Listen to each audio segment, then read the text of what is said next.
graphic nature of this program, listener discretion is advised. Arrest them. Son, you have a right to refuse his order, and I guarantee you're gonna die if you touch me, and there's no afterlife. Everything just goes black. Don't do it.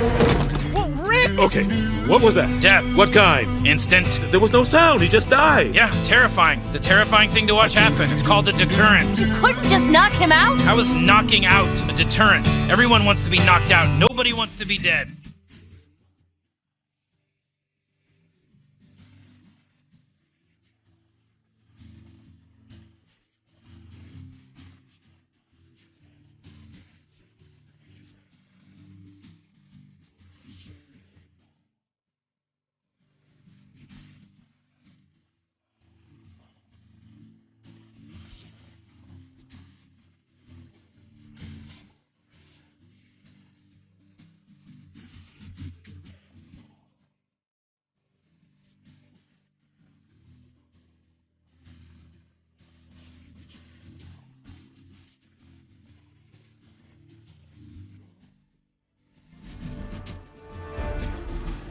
Your podcast will fail. It's just a coincidence that you were talking about the Jack and Triumph show, and I'm here. Thank you so much for having me on your podcast. Hey man, this is Kevin Smith, guy who makes all those unlistenable podcasts over at smodcast.com, and you're listening to the Two Strangers, One Podcast. This is podcasting. You're listening to Two Strangers, One Podcast. Subscribe to us on iTunes or on the Stitcher app for Android devices. Please visit twostrangersonepodcast.net. Now, here's Chris Cologne and Paul Pasquillo. Well, hello, and welcome to Two Strangers, One Podcast. I'm Chris. I'm Paul. And Paul, according to William Barr, there is no collusion between this podcast and Russia. Or the Tsunami Faithful podcast.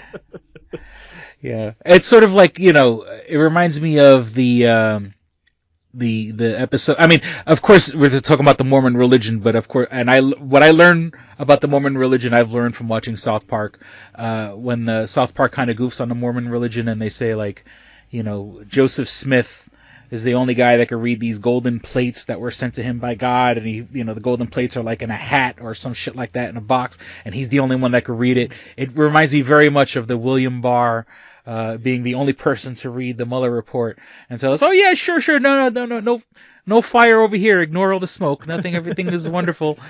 You know, I have so much to say about that. I have so much to say about fucking the media going after Biden, even though nothing's really happening, but they want to go after him. It's just, Yeah.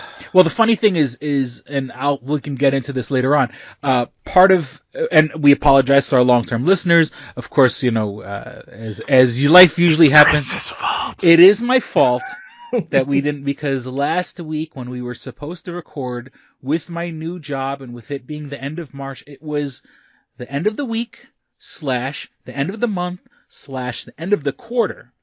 And, you know, usually, you know, people try to get, you know, people try to get things done at the end of the week. People really try to push and try to get things before the end of the month. And then with the fucking end of the quarter, everyone and their grandmother came out of their fucking woodwork and decided to fucking, you know, just pile work on top of me. And it's, you know, I was expecting it.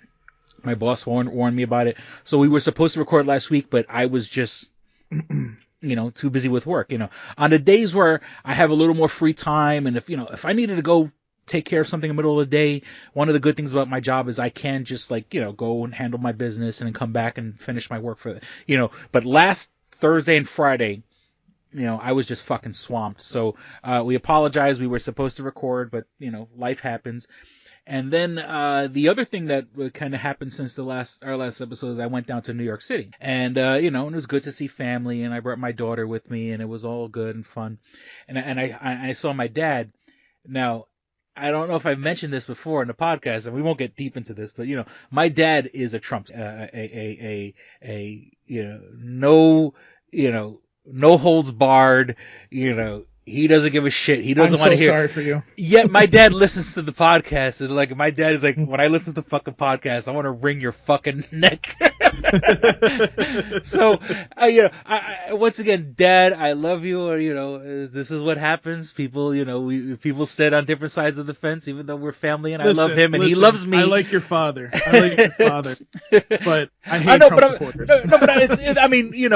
Freedom of speech. We're gonna say what we say. So, Dad, I'm sorry, and I apologize for all the shit I said in the past. Here comes another avalanche of shit that you probably don't want to hear, but it's all good. I love him. He loves. People love each other, even though they don't agree necessarily. But I went down to New York City. That was part of it. Did you want to get into anything like that now, or did we want to keep it light and airy before we get into? Do you want? No, let's just get in. Well, let me get into the Biden thing first. We'll take mercy on your father for a little bit on this podcast. Listen, I get that there's this Me Too movement, and we've talked at length about this with the Vixen situation and other things that happen. And clearly, if somebody is being sexually harassed or harassed in any way to the point where they should be saying something, yes, you should say something. We've said this on this podcast before. That is nowhere what I'm trying to get at right now. Mm-hmm. What I'm trying to get at right now is the fact that two women, both are Democrats, both came out and said, well, Biden touched me and I didn't like. And then when they pressed them, they're like, oh, well, he never did anything like sexually harass me or harass me. I just didn't like the way that he touched him. So, and it says it in the articles that these people wrote. And it's like, but so then why are you saying something? Why not say something directly to him? Hey, Joe, listen, you're going to be trying to be president. You may want to address this right now instead of coming out. And here's the thing that kills me. The one woman, and I can't think of her name off the top of my head because she's a nobody to me anyways. Fuck her. She basically says, she was at a rally for like Ben O'Rourke and these other people, or like she was at this rally for them. And I'm just sitting there going, so what you're saying is you're trying to prevent Biden from running for president. Okay. So, and Biden's come out like 50 different times and said, look, I'm going to change the way that I do things. I'm going to make sure that I, take people's feelings into account, which I think is great that he said. Mm-hmm. And he's like, I'm not going to do that anymore. But I also want to just make sure that I never had any intent. I wasn't doing anything wrong, which I agree. I don't think he was doing anything wrong. And then the media in his head, he's not doing anything wrong. I feel like that way too, Chris. Like, and just saying, in the filter of today, people look at every little thing and think they're doing wrong. People can see wrong. If they want to see wrong, they're going to see wrong. Right. I don't think in his head he wasn't trying, to make anybody uncomfortable. He wasn't trying. He's an older guy. That's sort of the joke Uncle Joe. And that's what other older guys usually do. And it's also come up where there's been these people like on CNN, for example, that have seen Joe Biden before. They've been around him, and like they've said, like literally, like the one woman said that they were about to do like a proposal, and she was really, really nervous. And what Joe does is he'll come up and like, hold their hand and be like, all right, let's get this started. Don't be worried. I'm here if you need anything, that kind of thing, the comforting kind of person. Mm-hmm. And they're fine with that because they know him. But like, I get where some people may, like, if they don't know Joe, like they may just kind of be like, don't do that. Mm-hmm. But I also am sitting here going, why are you saying this now? Because one of these women said, oh, well, this happened 10 years ago. Again, I hate this shit, Chris. Like, yeah. Can we, if you were really that offended 10 years ago, you should have said something, especially since it's not anything harassment or a sexual nature. Yeah. And especially like not for nothing. I mean, not to cut you off, is when you see pictures of when he was serving with Obama. Yeah. Always, hands on each other's shoulders and stuff like that. Yeah. Like, he's a touchy-feely guy. And once again, through today's filter, it looks really bad. And, even as much as, he was just in office, 2-3 years ago, my point being is he wasn't touching these women. I mean, I don't know the whole story, but him putting his hands on people, he's handsy with everybody. He was handsy with the fucking president of the United States. Exactly. And he said that too. He's like, I've done it with both men and women.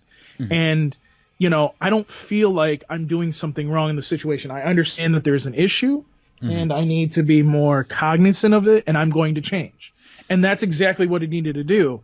But because he didn't apologize to these two women, now he's in the wrong apparently. And I'm just sitting here going, can we please stop? I'm like, you're talking about a guy who nowhere is near President Trump, where he literally has slept with prostitutes and treated them like absolute garbage. But yet this is wrong. Mm-hmm. You see what I'm saying? Yeah. That's why that's why I always say in these kinds of situations that we have to come up with a degree of this isn't bad, this is bad kind of thing. Because I think that we're going way too far off on the rails. Mm-hmm. Because this isn't bad. This isn't like to the degree that the media is putting it out to be. And this is where I disagree with the media, where I don't like what they're doing because they do this shit all the time, Chris. Mm-hmm. And it's like, that's why I'm so glad, and I made the sketch last night, like, I'm so glad that I'm not like somebody famous, or I'm not like somebody where the media would be following me around, or I'm like a politician is what I was going to say. Because you fart the wrong way and you're going to get in, you could get in trouble for that. I mean, that sounds funny, but I respect what some of these women say, but I also sit there and go, well, you're taking this a little too far. So, let's stop this, because he didn't sexually harass you. He didn't mean it. He didn't do anything that you felt that was appropriate, that wasn't appropriate 10 years ago. But yet now you're complaining because you don't want, it really feels like they just don't want Joe Biden to run, is what it feels like. Mm-hmm. And I think that's just inappropriate because honestly, Chris, between you and me, and everybody will hear this from me right now, if Joe Biden runs, I will not only contribute to his campaign, but I guarantee you he's the only one that can beat Trump in that race. Wow. So, yeah. By the way, along. Go ahead. Oh no, I was going to mention something like you had put like just recently posted on Facebook like. There's like 17 different Democrats. Yeah, I was about to say all that. coming out right now. But it's like, I mean, look, we're 2 years away. Everyone and their mother is going to come out. Everyone's out here. Look, even there, I'm pretty sure there are people that are dead serious about trying to be president. But I think there's also people just trying to get their name out there. We wouldn't even know about Ben Carson if he never ran for president. We wouldn't know about, what's the guy that, Mitt Romney if he didn't run for president. I mean, except for the people who like are from the states where these guys are from, people get their name out there. They get, and don't get me wrong, maybe at the very beginning, they get sold on the idea and they get enough backers and supporters to give them all the money that they need to campaign. But as we get closer to the fucking big race, and hopefully, I mean, this won't be like what happened between Bernie Sanders and Hillary, where people aren't stepping on each other's dicks and fucking, fucking up the whole situation. But hopefully more people will fall to the wayside as we get closer to the actual, 2020 election. I mean, and I'm going to be honest with you, like, I think that, and I wish Hillary would have been president, but I think it was actually a better thing for the country in the sense that 2 years later we voted in a shitload of fucking goddamn people into the House to replace these shitty ass Republicans, and also, most of them were women. So, I mean, you see what I'm saying? Like it wasn't a bad thing. The women's revolution basically said, "Fuck you for not voting Hillary. This is going to happen now." Mm-hmm. So, I mean, either way, she kind of won that battle because, she not only did she get 3 million more votes than dumbass Trump did, but, she also caused this women's revolution that brought everybody into the House. Mm-hmm. I still think that the independents were the one that ultimately made the decision, but, it still goes to show that, when women get pissed, they get pissed. So, but yeah, I mean, so here's the problem, Chris. Like, the Republicans tried this, and that's why I'm kind of just sitting there going, oh God, because, if you remember when Trump was going in, I think it was about 15 people were trying to go on the Republican side. And I even thought that was way too much on the Republican side. I'm sitting there going, why? Like, why is there so many people going when there's not? No, you're right. After the first debate, or even before the first debate, some of these people will drop off. But before we get there, Chris, we may be getting about over 20 people trying to go for president, including Joe Biden. Mm-hmm. And that to me is just, it's stupid at this point. Yeah. You know what I mean? Like I said, people are going to fall to the wayside. It's right now, everybody's getting way too fucking excited. And I've said this before. It's like everyone wants to be the guy that takes Trump out. That like just on that alone, people. I don't think honestly, like anybody in that field besides Joe Biden, when he actually decides to run, will be able to defeat him. Because here's the thing: if you've been watching, and I don't know if you've been watching CNN or whatever, but they've been going into like Pennsylvania and these states that Trump won last time that usually goes to Democrats. Some of these people that voted for Trump are like, no, I don't like this. I don't like anybody that's running. But if Joe Biden ran, I would actually look at him. Do you see what I'm saying? Yeah. So for me, I sit there and I go, that's the answer right there. Let's put Joe Biden in here. Let's get this guy voted in. And again, I'm not saying that Joe Biden has to be like Joe Biden should not only be the nominee, but I think what he needs to do is he needs to bring somebody in from that field that's younger, that speaks to that, speaks to the left of our party, speaks to the new ideas that we want to do, and bring them in as well. Because I think that will benefit him in the long run. Don't bring Bernie Sanders in. I don't think Bernie Sanders has. I don't know. He's too socialist for me, honestly. For me, I'm more of like a moderate central Democrat. I'm open to a lot of new ideas, but I'm also kind of like, let's pump the brakes on some stuff. Mm-hmm. Let's bring some stuff back. Like, for example, my interest rates on my student loans are just continue to go up because of fucking Trump. Mm-hmm. Let's get a Democrat back in the office and get these interest rates back down, because people are literally paying out the ass for this stuff. Same thing with the medical insurance. They just said the other day that I think it's over $2 billion for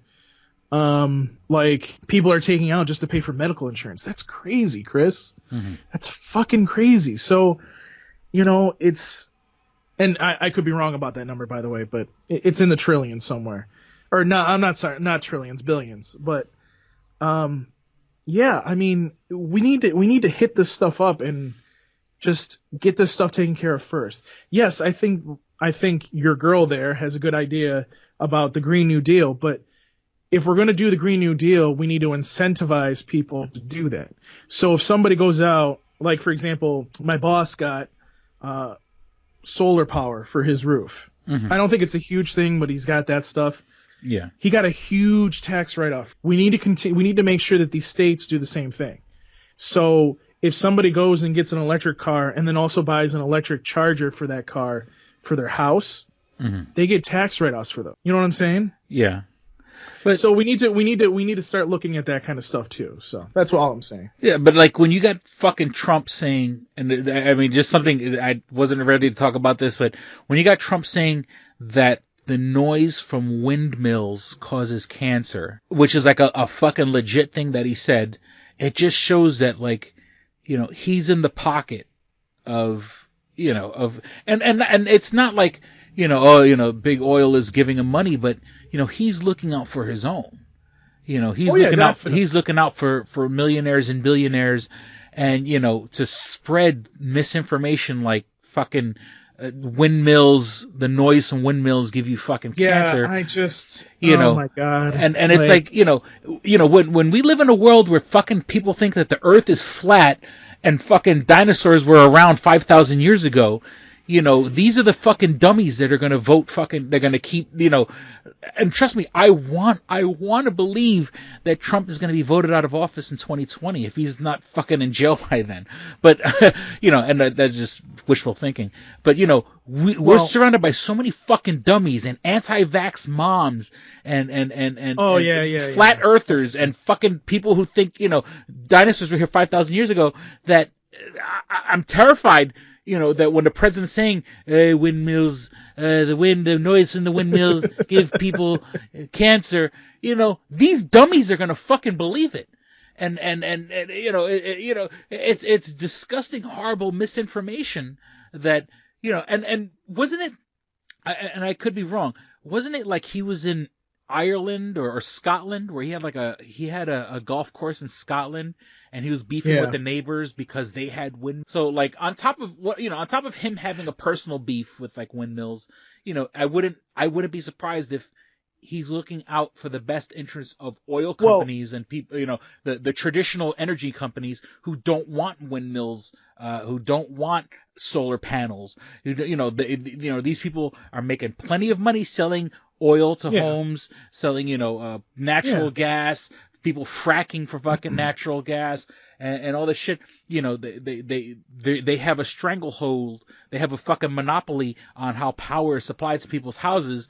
You know, they're not going to give it up easily to solar panels. They're not going to give it up easily to fucking windmills. Yeah. And now we got the dummy in charge fucking giving out bad information, you know, to the fucking dummies that follow him. And it's scary. It's fucking scary. Well, and I don't want him to win in 2020, but he's you know. I don't honestly think, Chris, that he's going to win because, like I said, if we get a Joe Biden in there, then I think he's going to lose. As long as Joe hasn't done something stupid in his past, I think he'll be the nominee. I think that he'll pick a vice president that is going to reflect the progressive, socialist, left side of the party, and I think we're going to be fine. And here's the thing, like about Trump. I think that if he were to, and again, this isn't hard being president. Like, this is the other reason why I want Joe Biden, because it's not about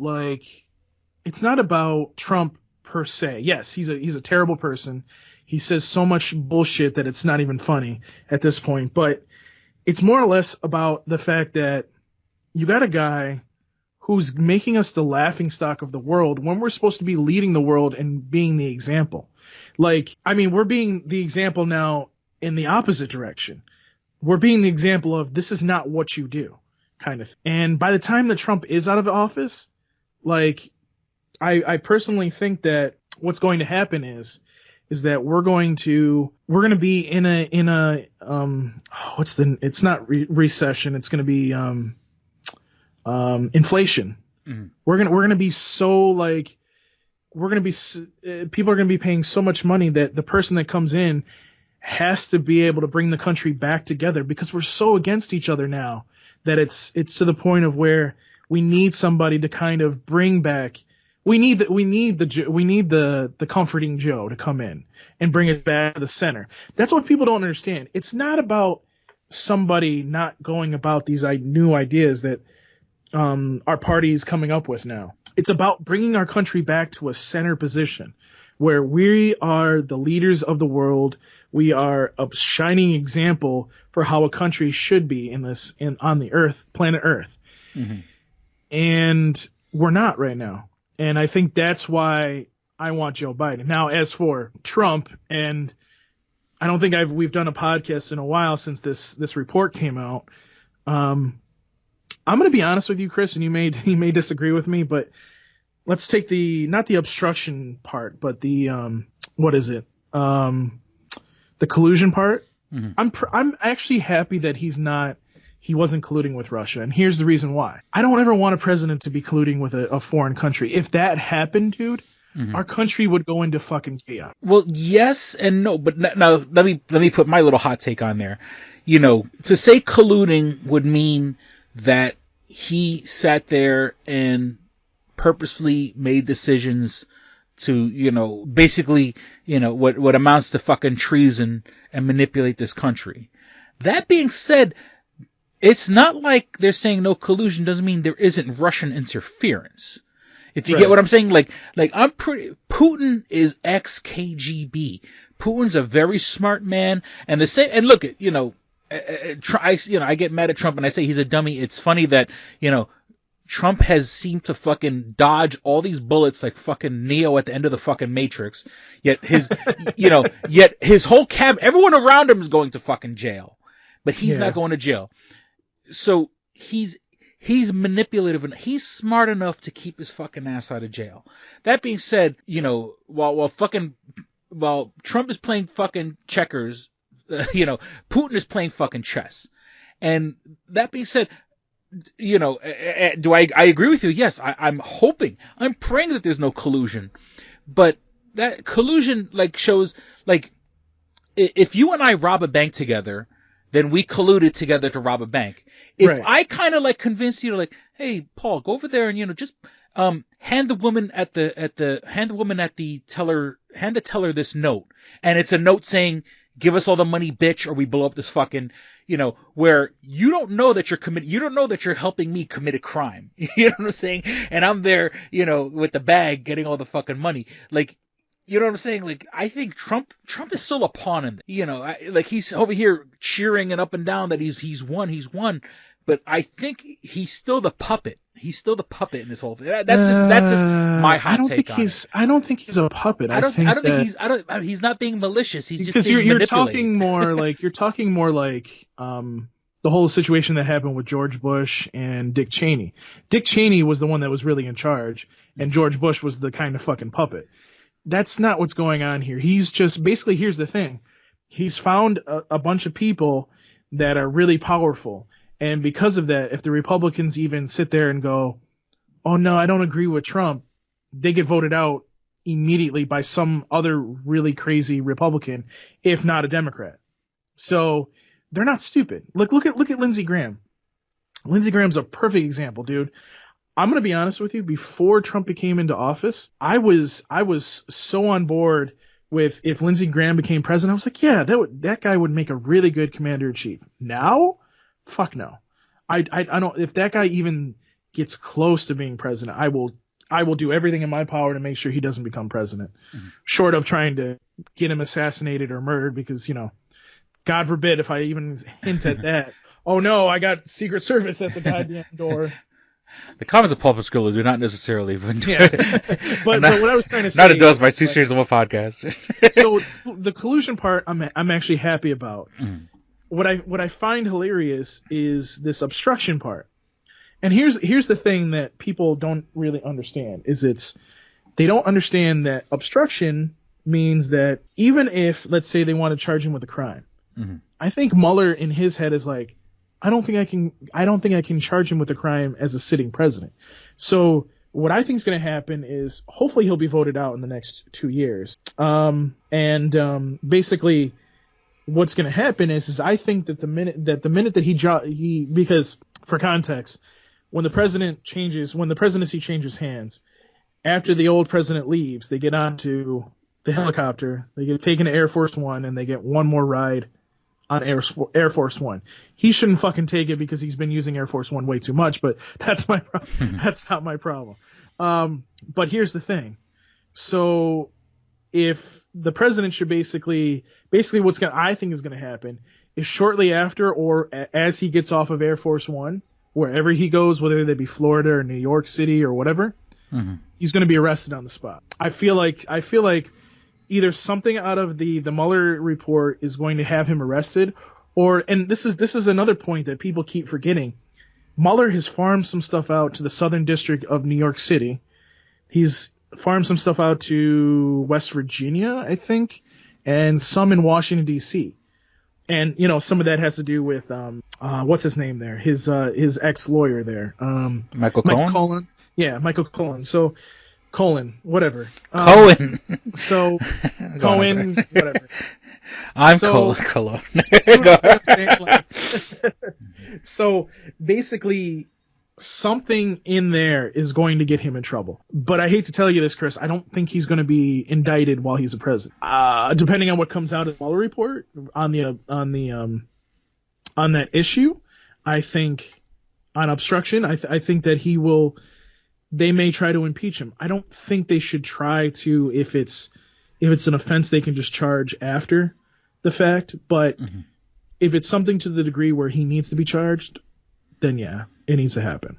So that's just where I'm at with it. I think there's going to be more to this obstruction thing. I also think there's going to be more to whatever comes out of the Southern District of New York, because something's going on there. So, people are sitting there going, oh yeah, see, you guys went against Trump. And I'm like sitting there going, you obviously don't know there's other shit going on.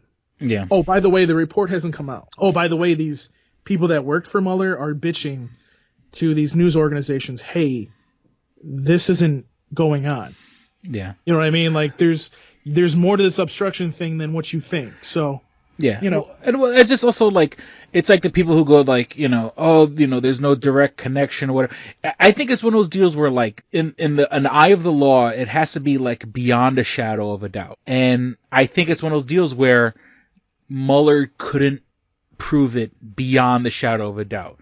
Like it's the same way OJ walked after fucking, tons of evidence pointing at him, but he walked because they weren't able to, beyond a shadow of a doubt, prove the situation. So I think it's one of those deals where Mueller's like, unless I have a fucking, the absolute smoking gun in my hand, and I have fucking, evidence, and I got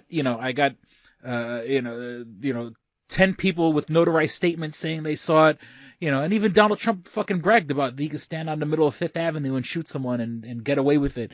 It's that same deal where like there's enough people that are sycophants that love him and will suck his dick and do anything they want for him that, he can kind of get away with that. And since Mueller doesn't have, beyond a shadow of a doubt, reasonable doubt, information, it's, that's why they can't, he doesn't have enough for that. Right. And so, I don't know. Yeah. So let's get off the political wagon. So, I mean, since we don't want Bernie Sanders paying for college, we can get Aunt Becky to pay for our college. I mean, I'll be honest with you real quick about the whole college thing. I'm going to be honest, as somebody that went to college, I wouldn't mind. I wouldn't mind if we came up with something, and I think New York State is doing this or has already done. Yeah, we did already do this, where you get the first 2 to 4 years of college. No, I think it's the first 2 years of college, basically free if you go to a community college or whatever. I think that's a great idea. I think that we should be doing that just because it makes sense. I mean, nobody knows like what they're going to do, so why not just, allow people to do that. Plus it's going to make it cheaper. Do you know how much in private loans I have, dude? It's a lot. It's not where it used to be, but it was up there, dude. Mm-hmm. Honestly. So. But it's like, when this whole story came out, people were like, I mean, it's one of those deals where like, can we really be surprised that people were donating? Now, of course, this was this was collusion to get people into college, but for generations, people have been, the parents donate. The whole reason colleges have alumni societies is so people can come back and give money back to the school. Like, oh, we helped you get, to the good place you are in life. And how many people, when are referred to as legacies? That person's a legacy. His father came here and his grandfather came here. And what happens? Yeah, they're a legacy because, their grandpa was rich and their dad was rich. And I'm pretty sure dad gave to the alumni association and the uncle gave to the alumni. I'm just saying is that there's been pay to play has been going on in colleges for fucking generations. And once again, it's still disgusting. I'm still saying it's fucking disgusting. But I mean, it's not a surprise. Honestly, Chris, here's the thing. Like, college back when my dad went to college, mm-hmm. it was cheap as fuck. Mm-hmm. So, like, now I'm not condoning this, but I can understand why certain people would be like, here, let me slide you some money so that my daughter or kid can get in for practically nothing. I can understand. Colleges are being run like a business and not. It is. And especially in this situation, Lori Loughlin's daughter has a strong social media presence. And I love it that all these people just brought up all these videos and tweets of her saying like, I don't want to go to class and I hate school. And just when you see her being interviewed, like, she's a fucking dummy. I'm sorry. You know, I know you're not supposed to judge a book by its cover, but No, you can judge a book by its cover. Don't worry about that. Because this girl is a fucking dummy. She wants to be, she's pretty. And she's on Facebook, and she comes from a family with money. She wants to be like a Kardashian. She wants to be, or the younger ones, the ones that don't have Kardashian on their name. The Hiltons. Well, not the Hilton. No, I'm just saying like not the ones that are the kids of oh my God, not like Khloe Kardashian. They're half sisters that the father had the sex change. Why am I drawing a blank on their fucking names? Well, the Jenners. They want to be Kylie Jenner. They want to be, they want to have their whole life coming from, I tweet and people pay me money to go to clubs and people, and I get money from endorsements for selling, her daughter was a fucking dummy who, though being pretty and coming from an influential family, she had a career. This chick was fucking making money off of Twitter and social media and shit like that. And yet her mom had to pay like $5 million to get her. Like, how stupid do you have to be? Or your parents have to pay $5 million. At college, now mind you, that's just to get you in the door. College, it's like these people still have to pay tuition. I mean, don't get me wrong. I honestly think that probably some of that is probably them seeing that kind of shit and just being like, get your fucking ass into school. I'm going to get you into school. Go fucking do it. Like that kind of thing. You know how our parents are like, stop fucking around on social media and go get a college education. Yeah. That's the kind of thing that I feel like was happening here. But the way they went about it was stupid. And by the way, let's not kid ourselves. If you think that these celebrities are going to get 20 years in jail, that's not going to happen. No. Okay. They're going to plead out somehow. They're not going to get any jail time. They're going to get probation. They're going to get stuff like that. But guess what? Your kids aren't going to be able to be in school anymore. And anybody that was involved in that, your kids aren't going to be able to be in school anymore. So you kind of fucked it up for your kids. Yeah. So nice job, assholes. But it's just, and it's funny, like there's people who are out there that are like, who are against like affirmative action. And there are people out there who are against like, you only got into the school because, you're here to, because you filled a quota. And yet it's funny how they'll get mad about that. Like they don't get mad when some actress pays for their kid. That kid didn't earn their way into school also. I'm just saying for the mentality, there's people like, this school, of course those people are here because, the school has to fill a quota of minority students and that person didn't earn their right to be here. Yeah, and neither did Lori Loughlin's dummy fucking, who wants to sit and trust me, had this not blown up, had this not become a news story, that girl would have skirted her way through fucking school, making bare fucking minimum. I'm pretty sure people would have looked out for her, and she would have even if she got by on a fucking a C plus average, whatever, I don't know, 4.0, I don't know all those grades, but she would have gotten through. She would have gotten through university. She would have skidded by, still making her fucking stupid Twitter videos. And this chick had a fucking free ride because she did. her mom has money. Yeah. And because we should move on to probably get a commercial break in here and get to the nerdy news because I think we've talked at length about all this stuff. But one quick thing, the thing that kind of makes me angry, and listen, I don't want this to sound racist, but it might come off as this, but maybe the opinions of Chris Cologne, whatever. But, the one thing that I've always had a problem with is when I was in high school, for example, if you were African American and you had, I think it was a B plus average or higher, you automatically got like $1,000 or $2,000 scholarship. Whereas I'm here trying to write essays and trying to send all this stuff in to get other scholarships and getting denied every single time. But yet somebody automatically gets it because of the color of their skin. Do you see, that's kind of where I think that we got to kind of look at this and be like, that kind of pisses me off kind of thing. Because, it's kind of along the same lines. Well, because you're rich, you can get into school because you have the money. You know what I mean? Like, we got to stop with this bullshit. Like, stop with it. Like, nobody should be getting a free ride, should be getting any money or a free ride based on how rich you are or the color of your skin or whatever you're doing.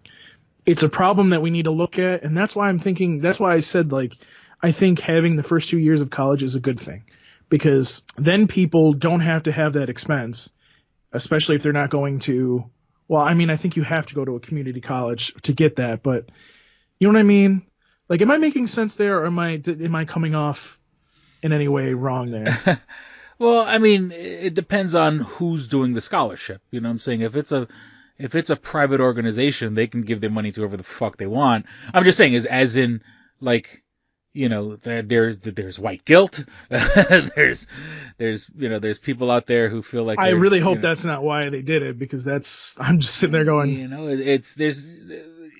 there's people, you got a point. I never thought about it. I'm just saying way. It depends, you know, and if you're talking about federal scholarship money, like federal money that comes from all of our pockets, then yeah, definitely, then there's, it's not being fair. But I mean, if it's, the John Smith, corporation, they can give their money whoever the fuck they want. And is it not right? Yeah, but like I said, part of that comes from white guilt. And whether that's right, whether that's I didn't think about it right or wrong, it's a version of, reparations or whatever the case may be. And I don't want to sound like that, but no, you got a point. I don't really think of it in that way because, as you know, Chris, I'm like colorblind when it comes to like racism. Like, I'm very colorblind. I don't care. My best friend whatever is black. color you are. I mean, but you get what I'm saying. Like, I don't care what you are. It depends on, like, my thing is if your family, if you're a shitty person, then you're a shitty person. It doesn't matter what color you are. Mm-hmm. If you're a shitty person and you're white, you're a shitty person. If you're black, you're still a shitty person. It doesn't matter what color skin you are. I don't care. If you sit there and treat people like shit and go to jail, that's on you. You know what I mean? Mm-hmm. So I guess that's just where I'm at. I just wish that we would kind of just step away from this stupidity and kind of just see what we're doing and kind of correct those mistakes, because I think that's what the problem is these days. And, that's kind of why I agree with having some of the college being paid, because I think people aren't going to be able to pay for that, especially when everything is going up. Minimum wage is going up to $15 an hour. They're going to charge more in tuition anyways. So, yeah, you know what I mean? These colleges are being run like fucking businesses, and it's not. The sad part is most of them are nonprofit. That's what's really sad about it. What do you mean? As in, most colleges are actually nonprofit colleges. Like Nazareth College, where I went, is a nonprofit. It's a nonprofit college. They don't profit from anything they make, yet they charge an arm and a leg for tuition. You see what I'm saying? So somehow I'm sure that they make money in a sense, but they're not. Well, where does the money go then? I don't know. That's a good question. Like, how can you be a nonprofit but the money's going nowhere? Well, that's a whole other conversation. Like, you know what I'm saying? But yeah, just to kind of touch on that story about the people donating, the people paying for the kids to get to college. Some of these people would take the money that they're paying to get the kids into college, would go to a charity that helps the college. Like, it would help the college in a weird way. But then, since it's technically a charity, these same people that are paying their kids' way into fucking college were able to write that shit off. Yeah. You know what I'm saying? Like it isn't fucked up enough. They're it's a write-off for them to fucking pay for to get their dummy kids into fucking school. Instead of getting in by merit, just getting in because they're fucking. And also, before we go, just cut the break. I mean, I had all this other notes here. But when it comes to, when earlier we were talking about Trump supporters and shit like that, I had to unfriend like two quote unquote friends of mine. One was a kid I fucking grew up with, like from downtown Manhattan, Puerto Rican guy, which I'll never understand the way Trump is supported. The way is Trump not. Latinos love him for some odd reason. The way Trump is fucking disregarded, the people on the island of Puerto Rico. I'll never understand how a Puerto Rican can support Trump. When I guarantee you, he doesn't consider Puerto Ricans American citizens. And someone had a tweet about that. The way he had worded the tweet about people in Puerto Rico. And it's like, and then, Puerto Rico mismanaged the money and all this shit. And then there was another, and the whole thing is that, like, don't get me wrong, there's people on my Facebook who put, like, Trump things on there, and, and I, for the most part, ignore it. But like, these two guys, like, I'll put things, like, anti-Trump, and then they comment. And then, like, I'll answer back, but then they comment back. And it's like, you know what? for that fucking all that back and forth, you know, I'd rather lose a friend. You know what I'm saying? Because I don't want to fucking, I don't want to have that headache. I'd go ahead and have a wonderful fucking life, you know, but I had since the last podcast, and I had that in my notes that like I said, one kid I grew up with, and it blows my mind. Like, you know, it's like a Stockholm syndrome. Like, you know, like he's, you know, dude, you're Trump, and the people who Trump are really, you know, Trump supporters don't know who the fuck you are, hate who you are. You know, would tell you to go back to Mexico, even though you're Puerto Rican, and don't consider you an American citizen, and yet you support them. It's a self-hating sort of thing going on, and then everything else is sort of we could keep to the nerdy news. Oh well, I do have an Oscar letter, and we got two letters, one a good one and an Oscar letter. There's a good letter and an Oscar letter, and I guess with that. We'll be back with more Dick and Fart Joke. This episode of Two Strangers, One Podcast is brought to you by Comics Etc. 1115 East Main and North Goodman at the Hungerford Building, door number 8. Find out more information at comicsetc.biz or like them on Facebook at facebook.com/comicsetc1. Did you ever see a film at such a young age it left you traumatized with cinematic wounds? Necrophilia. It's a dead issue, man. Don't push it. Cinema Psyops is a weekly podcast documenting an ongoing experiment on the mind of an unwilling test subject. No one should have to watch this movie. Oh, no one should have to watch this? No one should have to watch this movie. Surprisingly, it's not a topic that a lot of people really want to tackle. I'm shocked, prudes. I know, really. Right? It's the next sexual frontier that no one wants to explore. I am, in the most sincerest of senses, disappointed in you. It takes a powerful goddess like Connie, jam her arm down the monster's throat and kill it. Oh, I'm still tripping out over that. Even as a kid, I was like, I gotta find a girl like that. Every week, I get a new look of disappointment that I never thought I could get out of it. Unimaginable. At 12 years old, you should not be watching this movie. Obviously. At 13, you should not be. 14, you shouldn't be. I'm not entirely sure even 17-year-olds should be watching this movie. Just because you're offended by something doesn't mean that you have the right to demand that it doesn't exist. Watching this film again, I had all of this like little nerd glee with everything that kept little popping history up. doll popping up absolutely. at you. So I totally loved this film. Hey, I know why you couldn't see that. It's because your brain's warped from watching this shit at 12 years old. Yeah, this is a rough movie. I told you ahead of time when we were getting ready to do it that it was going to be a rough. How could you watch this shit at 12? Because physical wounds heal, cinematic ones don't. Listen to Cinema Psyops. And we're back. All right, Paul. So like I said, we do have two letters. Let's start with the good one. Oscar gets all the fucking attention, but let's start with a good letter. Oh God. No. All right, and this one is some long-term listener of the show, Chris Mounts.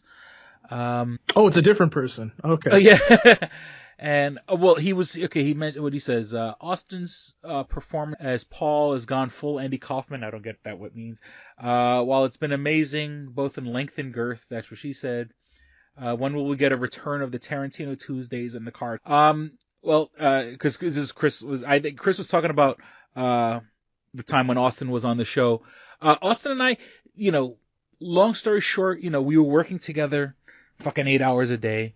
Then we I had him on the podcast and stuff like that.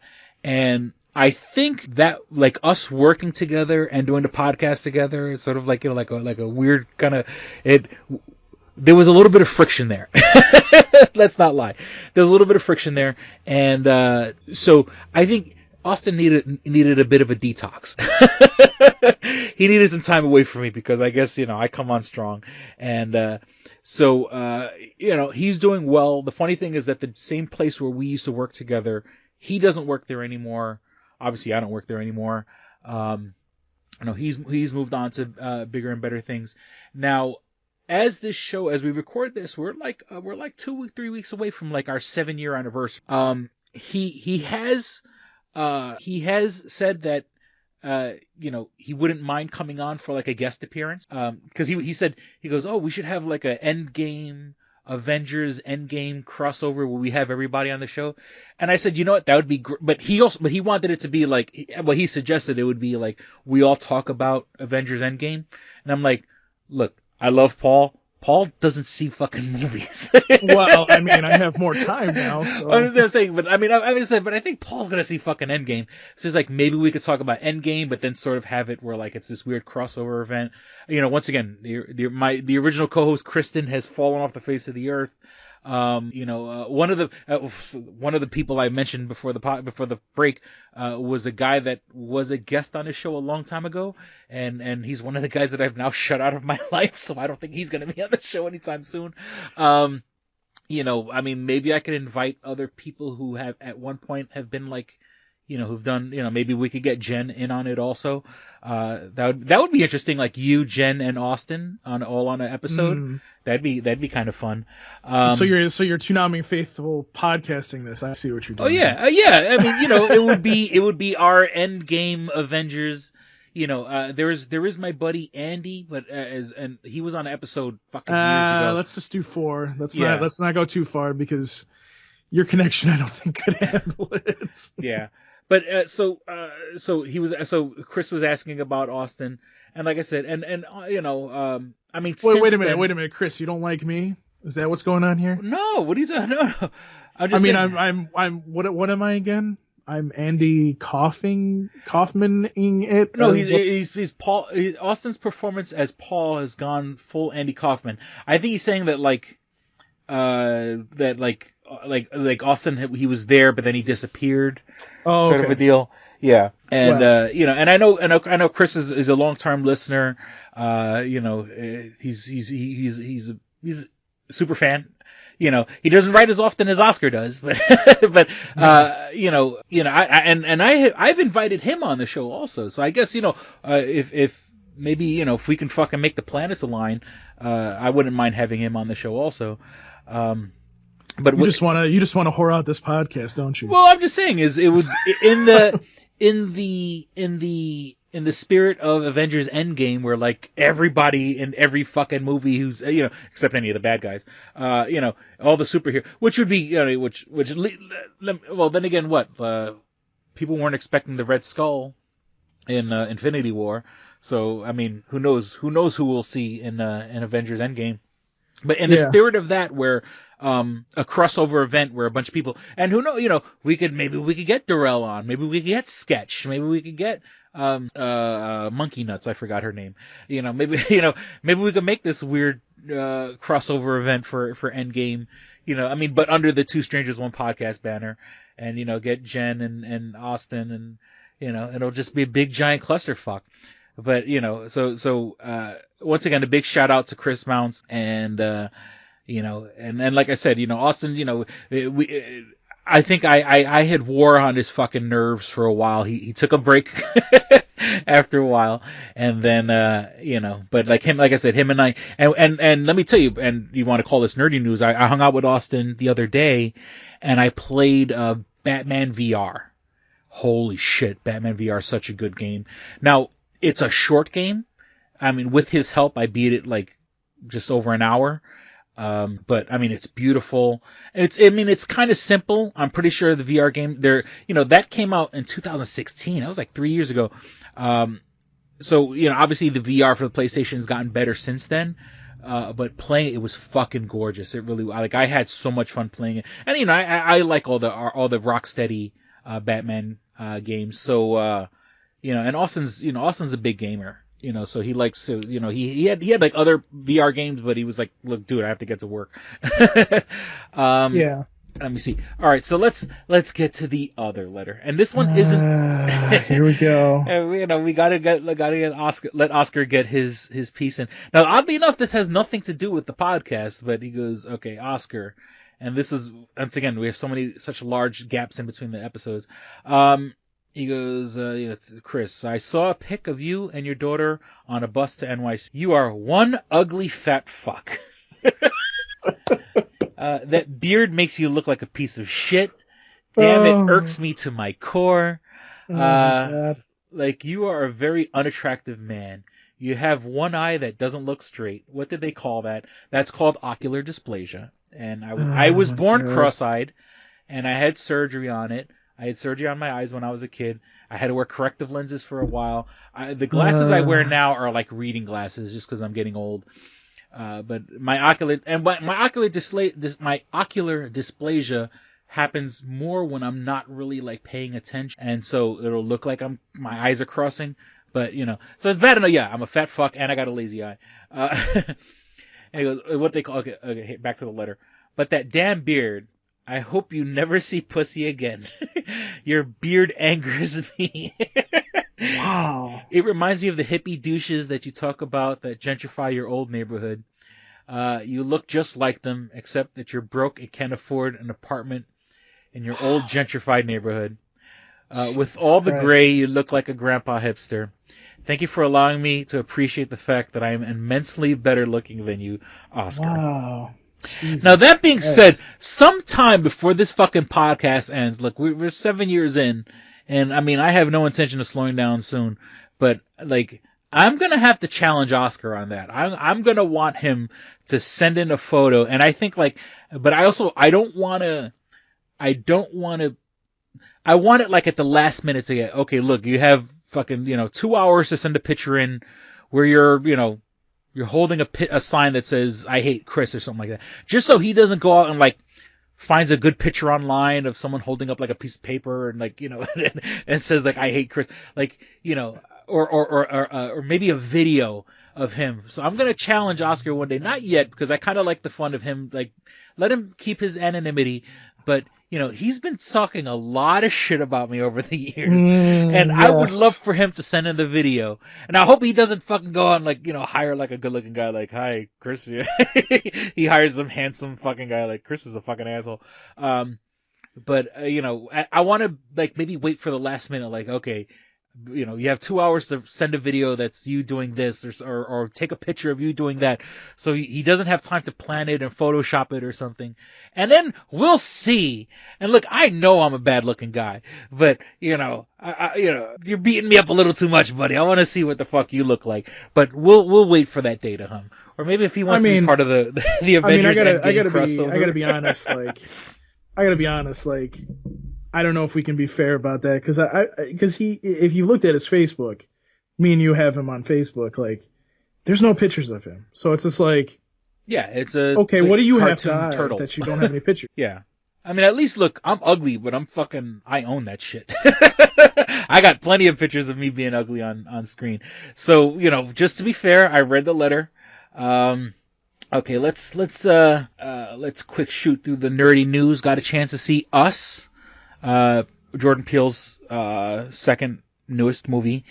There are a lot of people that are saying it's connected to Get Out. I do not see the connection to Get Out. Well, real quick, did you notice, like, some people were saying, and I'm sure you've heard this, like Jordan Peele's trying to like send a message by like, so his first movie was Get Out, yeah, and then you have Us, which is so the US. It's Get Out of the US. Yeah, I saw a joke online where it's like, the next movie is going to be called Before It's Too Late. Get out the US before it's too late. I'm not gonna lie. I did not like. Okay, I think if you change the last 15 minutes of that movie, it's a much different movie. Obviously the beginning part and it is very intriguing of like what the hell's going on.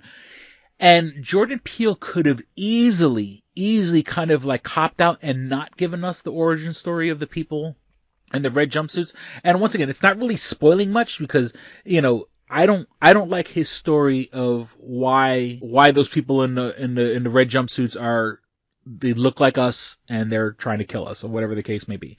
And now the funny thing is, when I saw it the first time, I was like, I like it, but I'm kind of disappointed by the last 15 minutes of the movie. Then, like, I went online and I started watching all these videos about the symbolism and the symbology and the foreshadowing. And, I mean, don't get me wrong, the movie's beautifully shot. It has tons of foreshadowing. I kind of wish he changed the ending a little bit. But, I guess, I mean, if you liked Get Out, you'll like Us. I enjoyed it. There's something about the movie that doesn't sit right with me. So I kind of, I wanted to like it. Whatever he puts out next, I'm going to go see. He hasn't like totally turned me off. I just, and then, also, he's producing the Twilight Zone. And if you know where to look, if you know where to look online, I've already seen the first 2 episodes. Well, one of the episodes they actually put on, I don't know if it's still there, but like on April 1st, they put out the episode, I don't know if it's called The Comedian, I think it's called. It's with Kumail Nanjiani.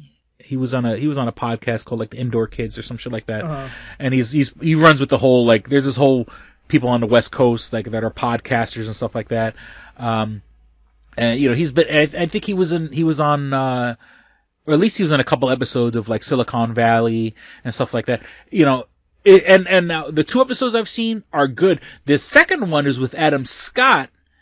And the weird thing is, because it was called like The Nightmare at 30,000 Feet, which I thought it was going to be a remake of the one with like William Shatner, where they see the troll on the gremlin on the plane, on the wing of the plane. That's not it. Now, I'm wondering if they have, if they named it after that episode, but it's not that episode. It has nothing to do with the troll being on the plane, on the wing of the plane.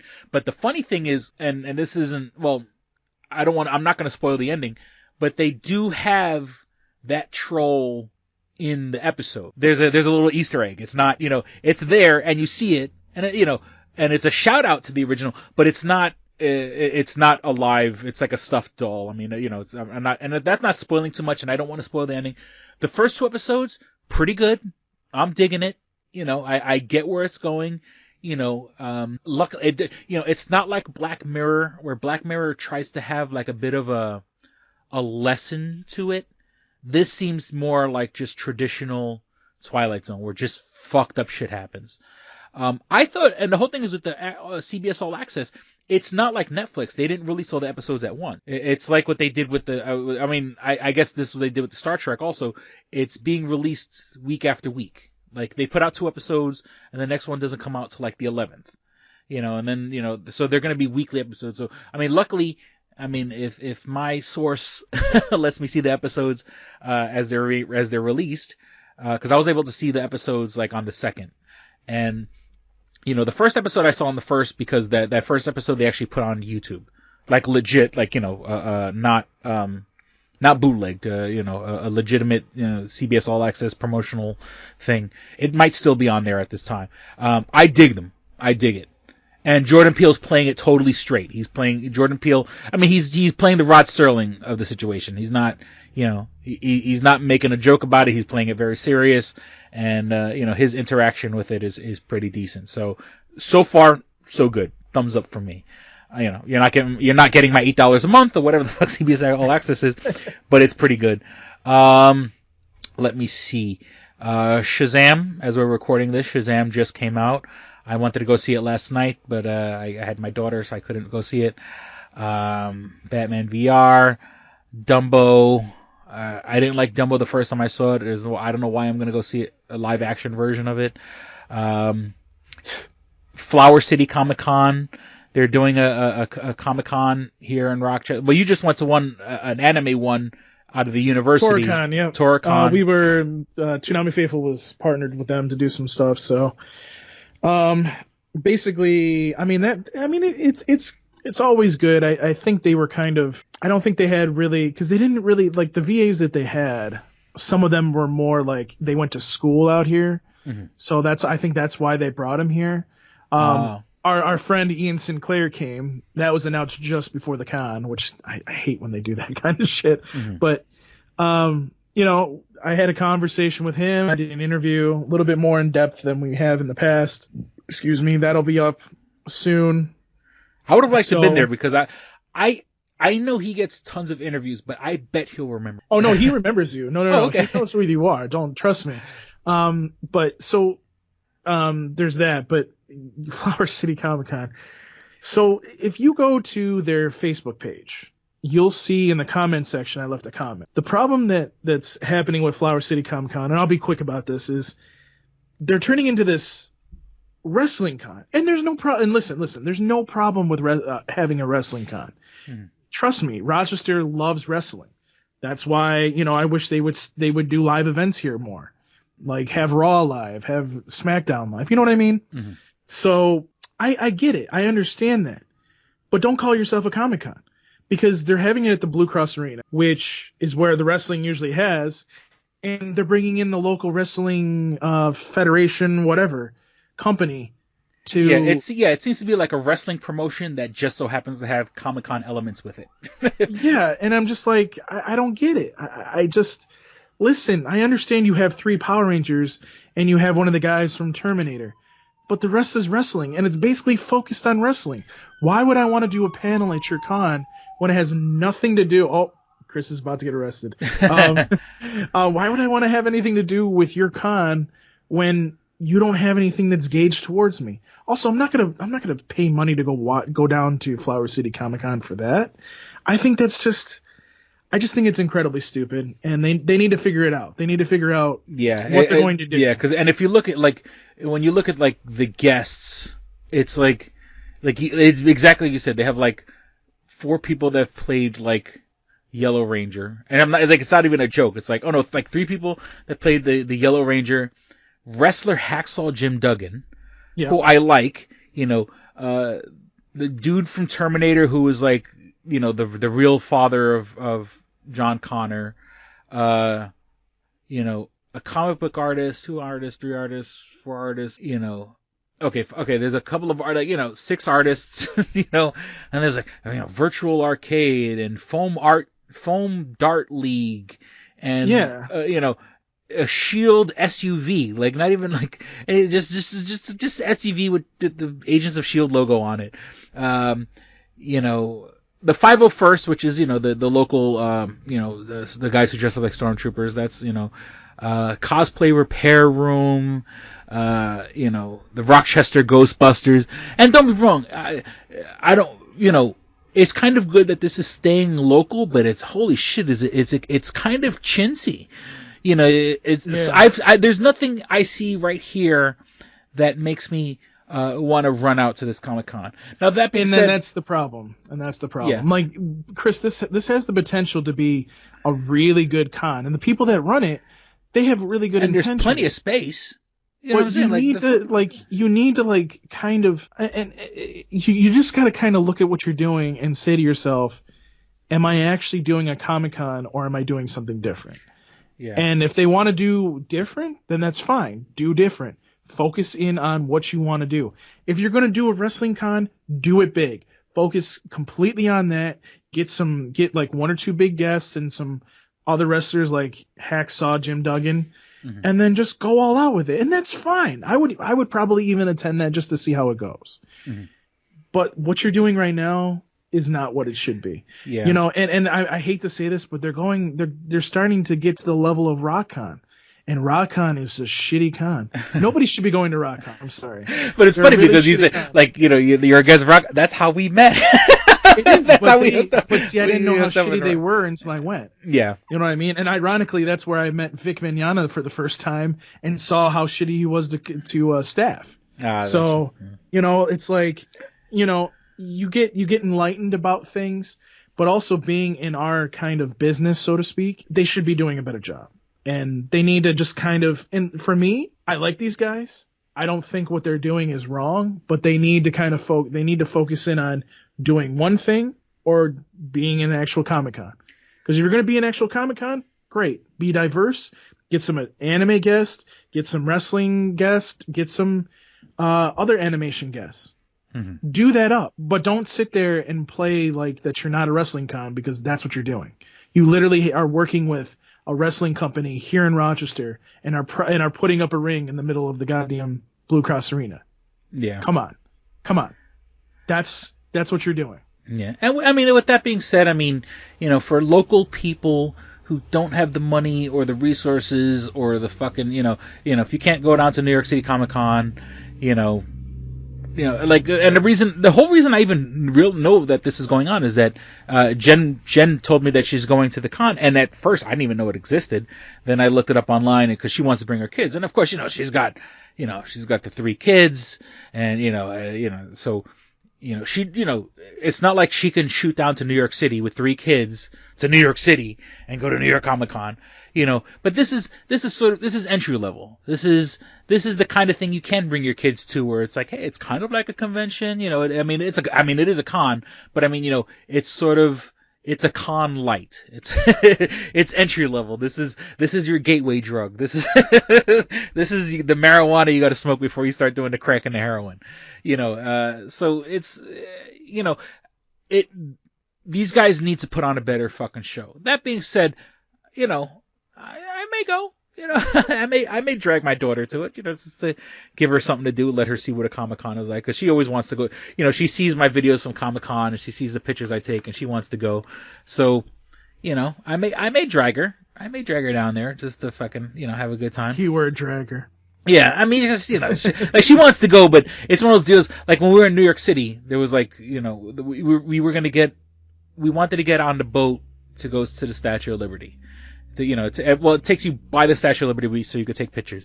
Oh, I want to go. We go, we wait online, we pay the tickets, all this other shit. The minute we get on the boat, could I get your phone so I could watch YouTube videos? Yeah. Like, you wanted to get on this boat to go see the Statue of Liberty, and it's just how kids are. They want something, but then they're short attention span, kind of makes them, it's kind of frustrating. So yeah, that's the deal with Flower City Comic Con. Great news since our last podcast. James Gunn is back for Guardians of the Galaxy 3. Yep. Now I was reading, I saw a thing online and I kind of thought about it. Like, what if, now don't get me wrong, this is great news and they're bringing him back. What if Disney had this planned all along? What if Disney said, look, there were all these people that are bringing up shit from his past, so we're going to suspend him, right? And they suspended him. And like, they legit suspended him because, obviously, if he was in on it, he wouldn't have gone over to DC and get Suicide Squad. And, I think he's producing this other movie called Brightburn, which is about, it's kind of like a what if Superman was evil movie. Yeah. You saw that where these people find a kid and the kid's an alien and he has superpowers and he can shoot lasers out of his eyes, but in that particular movie, he fucking kills people and shit. So, I think that, like, Disney legit let him go. And then they were like, in the back of their mind, they're like, you know what? We're going to give it a couple months. Let this shit die down in the fucking news and shit like that. Cause all these people were pressuring them to do it. They did it. And what if they said, okay, look, we were going to fucking hire you back, I'm going to make it more simpler, Chris. Probably the whole cast was about to leave.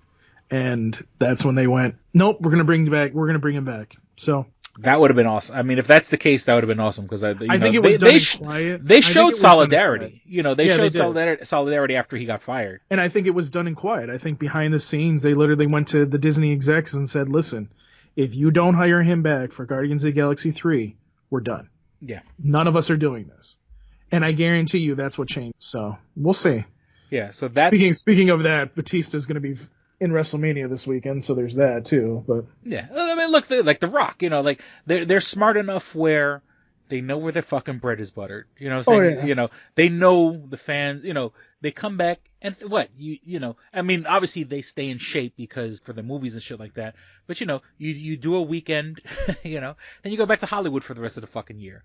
You do your WrestleMania, give the fans what they want, and then go back to fucking making real money doing nothing. What I'm saying? What has Bautista done in those fucking Guardians of the Galaxy movies? I mean, exactly. And then he has this cute movie coming out called My Spy. Where have you seen I it? just saw that. Yeah, it's like a little girl kind of films him and kind of outs him as a spy, and like to shut her up. Like she tells him to teach him, and it reminds me of like when Arnold Schwarzenegger did a Kindergarten Cop.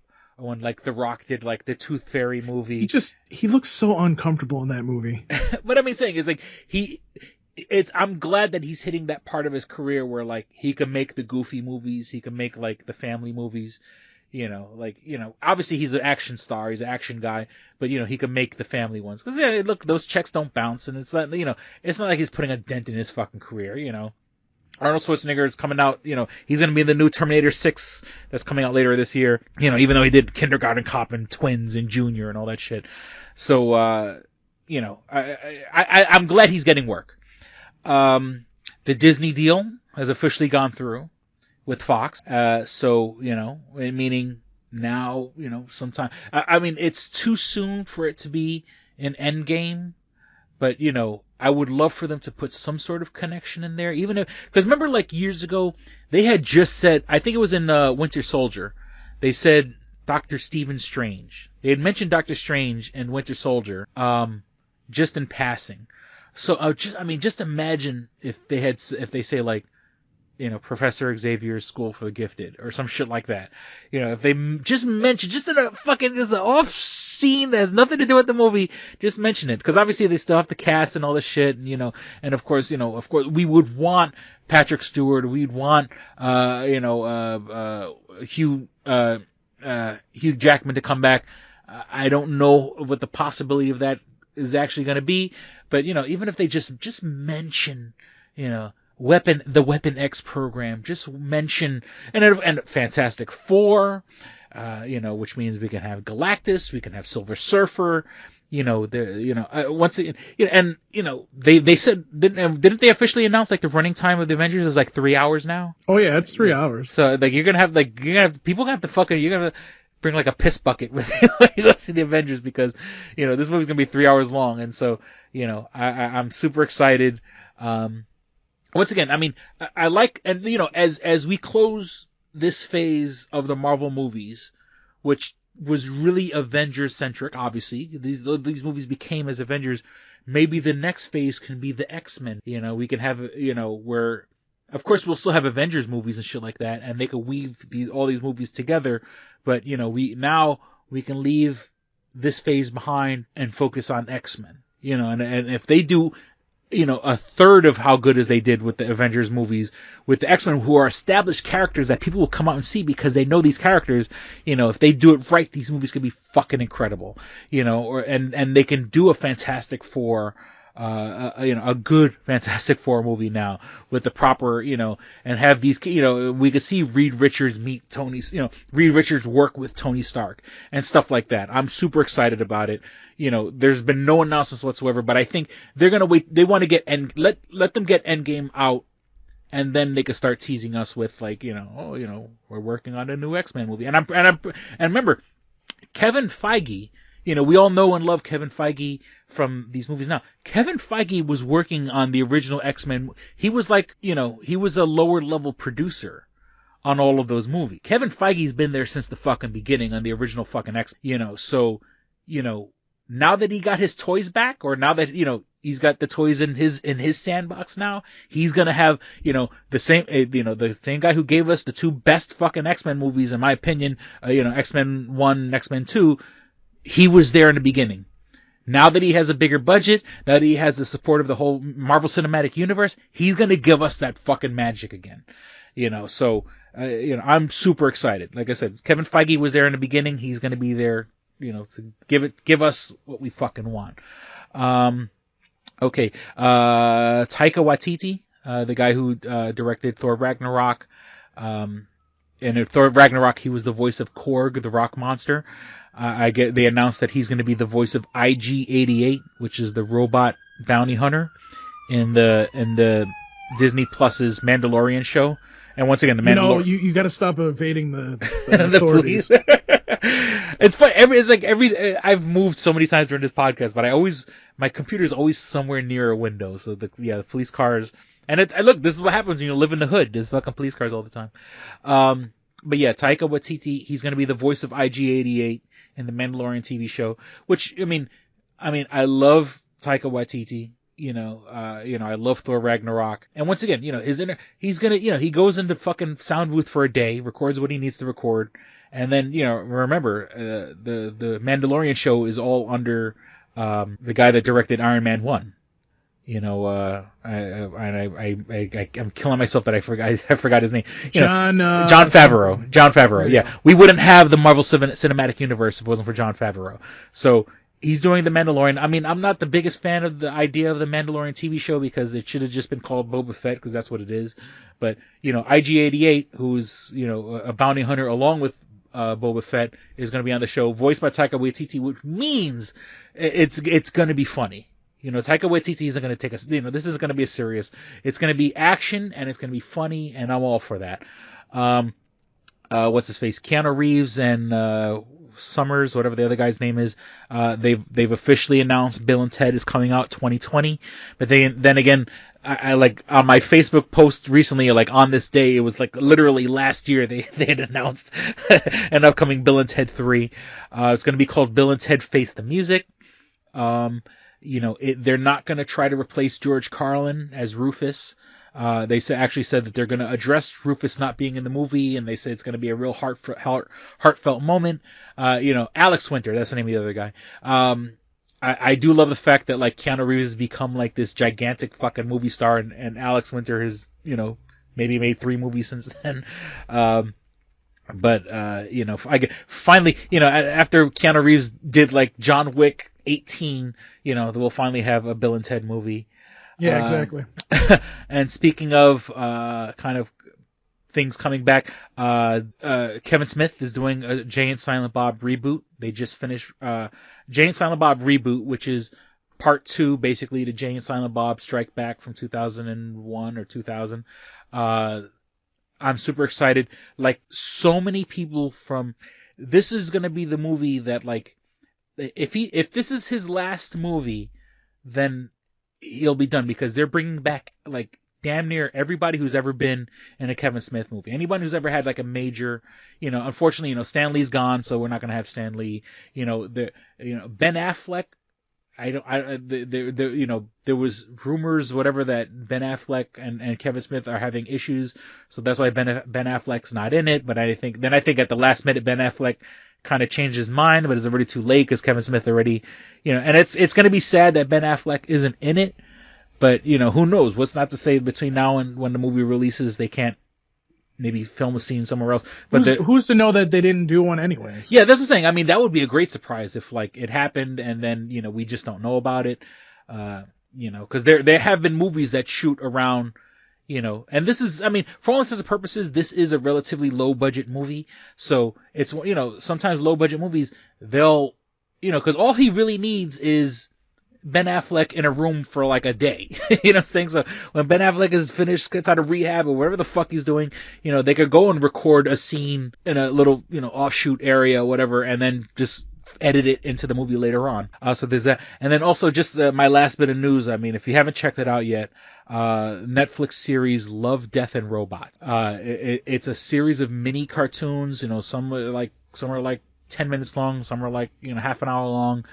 All the animation styles are different. Some are very realistic. Some are kind of goofy. Parental warning advised. There are dicks and there are tits. There's ultra violence and people getting their fucking heads blown off. So this is not for the kiddies. There's one of them, one of the bits almost looks like, Spider-Man Into the Spider-Verse. That kind of animation. And, of course, with Spider-Man Into the Spider-Verse, that was actually like different versions of animation kind of like mashed together on purpose. And, for some reason, this whole thing reminds me of, Spider-Man Into the Spider-Verse. None of the stories are connected. There's no, overlying, storyline, but just for what it is, it's beautiful animation. Some of them are goofy, some of them are super violent, some of them are just fucking lots of crazy sex. There are a couple like weird ones that have nothing to do with robots, so that was kind of upsetting. I want, if it's gonna be called Love, Death and Robots, every sketch should have a robot in it. Some of them are fucking beautiful, look like, when Final Fantasy did that movie where it was like realistic and shit like that. Yeah. Some of these the animation's so beautiful it looks photorealistic. So, that's, my recommendation, because, I mean, since we recorded the last episode, I've noticed, like, it's no longer trending on Netflix, but if you get a chance, fucking check it out, because it is fucking gorgeous. So I think, we should wrap it up. That's what she said. Please check out twostrangersonepodcast.net, where you can find all things show related. You can find links to our iTunes, iTunes account or iTunes page, where if you have an iPhone, an iPad, or iPod, you can download them on all your iDevices. If you don't have an iPhone, an iPad, or iPod, you can download us on the Stitcher app. That's STITCHER, the Stitcher app for Android devices, where you could do like what I do is when you're in the Wi-Fi spot, you can download everything to your phone. Just put the option for listen listen offline and listen later, available offline. Download everything in your Wi-Fi spot, so when you're out and about and you're handling your business, or you're at work, or you're goofing off, whatever, you can listen to all your podcasts without killing your battery, without killing your data plan. If you want to write to us, as in this episode we've proven that, we get good fan email and we get bad fan email. You can write to us all at twostrangersonepodcast at gmail.com. That's all spelled out, twostrangersonepodcast at gmail.com. You can, we want your money. We need your money. And one day before, I turned off my eBay page when I went to New York City, because, I don't want to have to, I can't sell shit if I'm not at home. And I've left it off for now just because it wasn't that much of a pain in the ass, but it was just, I want to make sure I get everything out on time. So it's nice to not have to rush out every day to go to the post office. But I'll get that back up and running. We want your money. We need your money. But if you can't do that, just share us on Facebook, facebook.com/twostrangerspodcast. Share and like this episode, share and like our page. Once again, it takes 2 seconds to do it, and it supports the show without you having to spend a dime. Of course, you can download all our episodes on our SoundCloud page, which is our hosting site. So you can listen to the last 2-3 years worth of episodes. Any episodes that aren't available on SoundCloud, you can find on YouTube. Just go on YouTube and search for Two Strangers One Podcast and listen to them. Listen to fucking damn near 7 years worth of podcasts on either SoundCloud or on YouTube. And while you're on YouTube, you could check out my Stranger Vlogs. You could check out my audiobook, Odd I See, A Tale from the Road. You can find, and on twostrangersonepodcast.net, you can find the link to buy my first book, Double Jackpot. You could listen to my 2 albums that I put out, as XLNYC, which is my artist's name, if you want to call it that, my electronic music. You can find links to that on twostrangersonepodcast.net. You can follow us on Twitter at Stranger Podcast. I can't think of anything else I acquiesce for you, sir. Are you sure? Yeah. Are you positive? Okay. So you can find me on Twitter at Paul Pascrillo. You can email me, paulpascrillo at toonamifaithful.com. Oscar's not shy about that. Let's see, where else? You can find me on Instagram, instagram.com/Paul Pascrillo. And that's about it, unless you're on our Toonami Discord. Obviously, I'm part of the Toonami Faithful podcast, so listen to me there as well. All right. We certainly hope you guys had as much fun listening as we did recording. Thank you for listening to Two Strangers One Podcast. I'm Chris. I'm Paul. Don't be a stranger. Peace. We're out. Bye. You should be fapping. As you're making that noise, your stomach went off. All right, here we go, man. Go ahead. You want to read Double Jackpot. What is it? It is a self-published book by Christopher Cologne. Chris Cologne? Smells good to me. But Look at her. That broke that fucking cold little exterior. He's like, hee. But it is spelled Colon. Him punny. But Double Jackpot is a book about a comic book artist, Eric, who is in a loveless relationship with a materialistic I feel you, Eric. Lynette. Oh, fucking. Are you sure I didn't write this? Sounds hauntingly familiar. He starts cheating on his girlfriend with a more creatively supportive woman, Nadia. Well, I gotta meet her. Where's the Nadia? There's your summer girlfriend. Summer Nadia is Nadia. Nadia? Yeah, I think Nadia is spelled with an A. All right. Both Lynette and Nadia play the double jackpot, the largest payout in lotto history, much like the recent Powerball. Both girls play his birth date as the winning numbers. Eric is now stuck between two of the country's richest women. Who will he choose? It's not that simple. This is a clever fucking idea, yeah, man. Is. Look at her, fucking. She's impressed. I am. She got some summer reading. Christopher Cologne smells real lovely with an original idea. This is. I've never heard this before. I haven't either. This is a self-published book, much in the indie spirit as Kev's Clerks. Oh, you don't even need to name check me. This is just a good idea. You could stand on your own, man. You don't even have to be like, hey, remember Clerks? This is nothing like that. This is way more original than Clerks. This is a good idea, man. Why didn't I think of this? I need something to read. This book is part of the Comic Books, Heavy Metal, Video Games Trilogy Book 2. Odd I See, A Tale from the Road, coming soon. Right on, man. It's part of a trilogy. This is the first part. Way to write, man. He's seeking a literary agent. Motherfuckers, anybody out there? There ain't no literary agents listening to this show, I assure you, sure. Sure. I assure you, sure. But somebody know a literary agent? Hook a motherfucker up! Chris Cologne come up with an original idea. I should tell Raskin. That's a good fucking idea, to be honest with you. That's a fucking rom-com right there. Megan, get Raskin on the phone. Isn't it possible to get Raskin on the phone? No?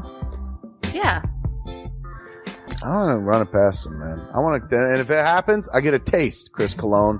I get a whiff, if you will. The book could also be ordered on www.lulu.com. That's lulu.com. I understand that. I just want to spell it out. Normally one says it, that spells it. Still, lulu.com. What is that? Do you know what it is? I don't know. All right. The book could also be ordered on www.lulu.com. Search for Double Jackpot Christopher Cologne. A paperback version of the book is $15 and a PDF file is only $5. $5 is Yeah. insanely inexpensive. 15 is not even that bad for a paperback version. No. This is $1 million idea right here. Like a movie about a dude who fucking is stuck between two chicks, both of who play his birthday and win the lottery. Come on! I can see that trailer. Chris Cologne is on to something. Nobody else can smell it but me. I'll read it. Thank you. I'm going to make that smelly joke. I know. You're trying to get me to laugh again. It worked once. Double Jackpot is a self-published book by Chris Cologne, man. It's the first book in his Comic Books, Heavy Metal, Video Games trilogy. Book 2, Odd I See, A Tale from the Road, should be coming out soon. Get all the information at Chris Cologne, like a motherfucker. I will his totally book, read this. Double Jackpot. I'm serious. I'm going to recommend that to fucking Raskin. How is that not a movie? You know what I'm saying? This could be a sexy movie. You could do an R-rated version. There could be nudie in it, and you could show them fucking both chicks. Maybe a little penetration. Maybe a butthole shot. No butthole, no care. I would like to formally apologize to Christopher Cologne right now. No, sex sells.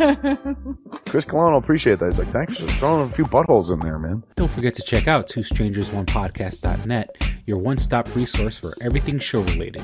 You can find links to subscribe to us on iTunes or on Stitcher. You could also find links to buy my book, Double Jackpot, on twostrangersonepodcast.net. Fuck you, fuck you, fuck you. You're cool. And fuck you, I'm out.